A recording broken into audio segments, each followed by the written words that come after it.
Welcome back to the channel. If you have been following this pig growth from day one, today's video is the final update on the growth and the weight of these two pigs.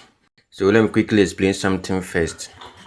I originally planned to do the final weighing on 25th December, which was on the Christmas day, but I couldn't because I was also very busy building the pork hub, which will allow us to sell our own pigs instead of waiting for buyers.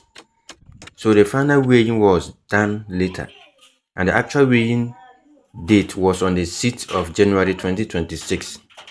So now let's get into the numbers. The pigs were born on the 13th July 2025, if you could remember.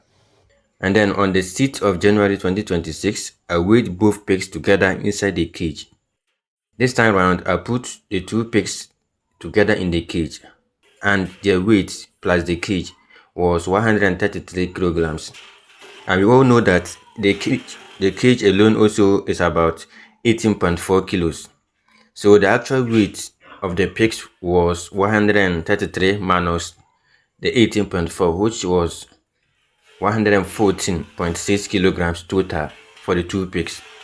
And since they are two pigs, that gives us an average of about 57 kilograms per pig.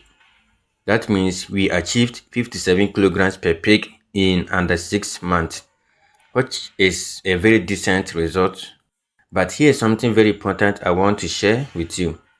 The two pigs did not grow at the same rate. One of the pigs actually reached about 62 kilograms, while the other was struggling to catch up. From my observation also, the slower growth of the other pig was not because of sickness or poor feed, but it was a management issue. At a point, that pig was kept in the same room with 3 other female pigs.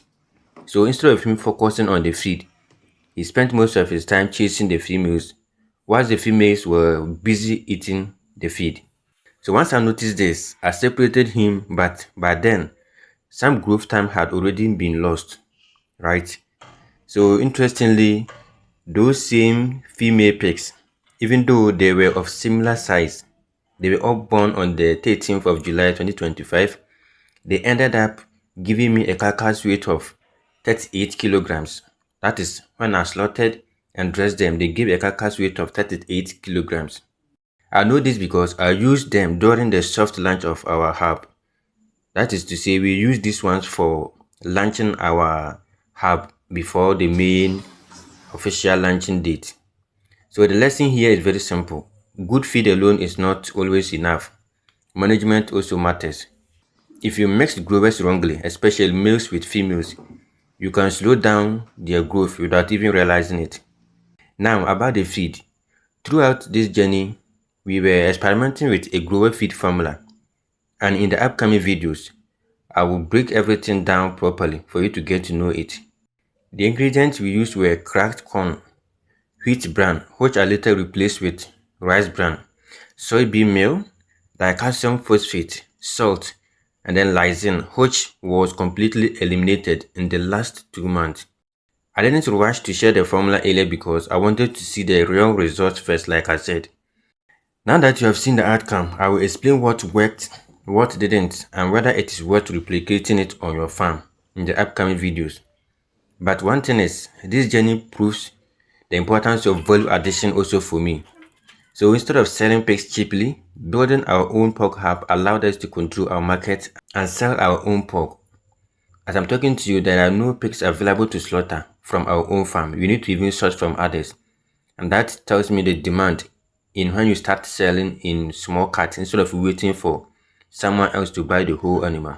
And thanks to everyone who followed this journey from birth till now and also learned with me, supported the channel by staying tuned. I know in the coming days, there will be more practical lessons, real numbers, and also behind the scenes, both from our hub and also from our pig farming activities. If you are yet to subscribe, you can just do that.